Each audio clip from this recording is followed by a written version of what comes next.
Hi friends, మన channel కి స్వాగతం. మన డైలీ లైఫ్ లో గూగుల్ మ్యాప్ ఇంత ఇంపార్టెంట్ అయిపోతుందని ఎప్పుడైనా అనుకున్నారా? మనలో చాలా మంది ఇంట్లోంచి బయటికి వెళ్ళాలి అంటే ఫస్ట్ ఓపెన్ చేసేది గూగుల్ మ్యాప్స్. కరెక్టేనా? కానీ ఎప్పుడైనా ఆలోచించారా అసలు గూగుల్ మ్యాప్ ఎలా స్టార్ట్ అయింది? అన్ని ఫ్రీగా ఇస్తున్న గూగుల్ కి దీని వల్ల డబ్బులు ఎలా వస్తాయి? వెనకాల ఏదో పెద్ద కథనే ఉండాలిగా. ఈ వీడియోలో మనం గూగుల్ మ్యాప్స్ ఎలా మొదలైంది, దీని వెనుక ఉన్న ఇంట్రెస్టింగ్ సీక్రెట్స్ అన్ని తెలుసుకుందాం. So let's start. ముందుగా కొంతకాలం వెనక్కి వెళ్దాం. 2004 వరకు మనం మ్యాప్స్ అంటే పెద్ద పెద్ద పేపర్ మ్యాప్స్ లేదా మ్యాప్ క్విజ్ లాంటి వెబ్సైట్ యూజ్ చేసేవాళ్ళం. కరెక్ట్ గా ఆ టైంలో ఆస్ట్రేలియాలో ఉన్న ఇద్దరు brothers Lars and James Rasmussen వే2 టెక్నాలజీస్ అనే కంపెనీ స్టార్ట్ చేశారు. వాళ్ళ ఐడియా ఏంటంటే డెస్క్ టాప్ లో యూజ్ చేయడం కోసం ఒక సాఫ్ట్వేర్ డెవలప్ చేయాలి అని. గూగుల్ కి ఈ ఐడియా చాలా నచ్చి వెంటనే వాళ్ళ కంపెనీని కొని ఆ డెస్క్ టాప్ సాఫ్ట్వేర్ ని ఒక వెబ్ అప్లికేషన్ గా మార్చింది. అదే ఇప్పుడు మనం యూజ్ చేస్తున్న గూగుల్ మ్యాప్స్. అప్పట్లో యాహూ మ్యాప్స్ లాంటి పెద్ద కంపెనీస్ తో పోటీపడి గూగుల్ మ్యాప్స్ ఫస్ట్ ఇయర్ లో జస్ట్ ఓకే అనిపించుకుంది. అదే సంవత్సరం వాళ్ళు మరో 2 కీలకమైన కంపెనీస్ ని కొన్నారు.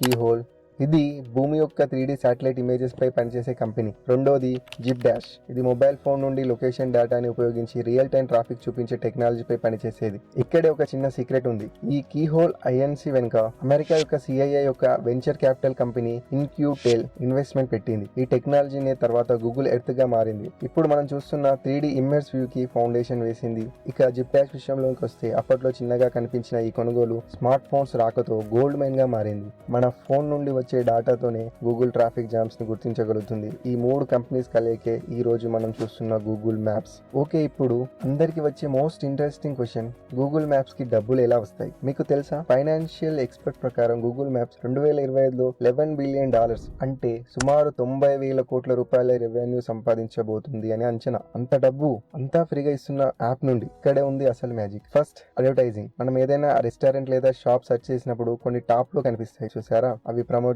లేదా స్పాన్సర్డ్ అని ఉంటాయి. ఈ బిజినెసెస్ మనకి టాప్ లో కనిపించడానికి గూగుల్ కి డబ్బులు ఇస్తాయి. సో నెక్స్ట్ టైం మీరు బెస్ట్ బిర్యానీ ఇన్ హైదరాబాద్ అని సెర్చ్ చేస్తే టాప్ లో వచ్చిన రిజల్ట్ మోస్ట్ ప్రాబబ్లీ ఒక పెయిడ్ యాడ్ అయి ఉండొచ్చు. Second and the biggest source of income, APS అంటే అప్లికేషన్ ప్రోగ్రామింగ్ ఇంటర్ఫేసెస్. సింపుల్ గా చెప్పాలంటే జొమాటో, స్విగ్గీ, ఊబర్, ఓలా లాంటి యాప్స్ వాళ్ళ యాప్ లో మ్యాప్ ని చూపించాలంటే గూగుల్ మ్యాప్ ని యూజ్ చేస్తారు. అందుకే ఈ కంపెనీస్ గూగుల్ కి ప్రతి నెల లైసెన్స్ ఫీ పే చేస్తాయి. జస్ట్ ఇమాజిన్, మనం బుక్ చేసే ప్రతి ఊబర్ రైడ్ కి, ఆర్డర్ చేసే ప్రతి జొమాటో డెలివరీకి గూగుల్ కి కూడా డబ్బులు వెళ్తున్నాయి. ఇంకో ఇంట్రెస్టింగ్ విషయం ఏంటంటే బిలియన్స్ ఆఫ్ డాలర్ విలువ చేసే గూగుల్ మ్యాప్స్ కి ఫ్రీగా పనిచేసే వాళ్ళు కూడా ఉన్నారు. అది ఎవరో కాదు, మనమే.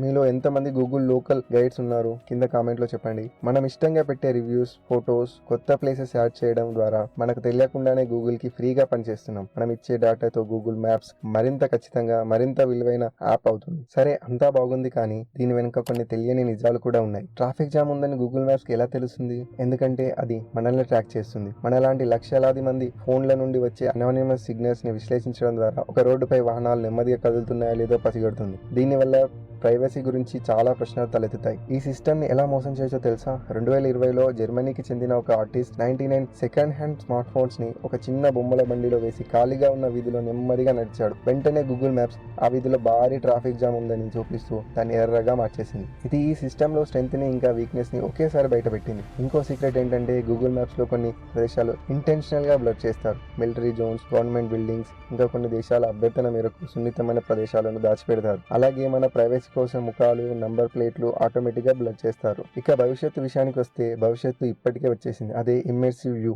ఇది కేవలం 3D వ్యూ కాదు, ఇది మన నగరాల యొక్క డిజిటల్ ట్విన్. ఆర్టిఫిషియల్ ఇంటెలిజెన్స్ సాయంతో స్ట్రీట్ వ్యూ మరియు ఏరియల్ చిత్రాలను కలిపి ఒక ప్రదేశంలో వేరువేరు సమయాల్లో వేరువేరు వాతావరణంలో ఎలా ఉంటుందో కూడా మనం చూడవచ్చు. ఒక రెస్టారెంట్ కి వెళ్లే ముందు అక్కడ అట్మాస్ఫియర్ ఎలా ఉంటుందో కూడా విర్చువల్ గా ఎక్స్పీరియన్స్ చేయవచ్చు.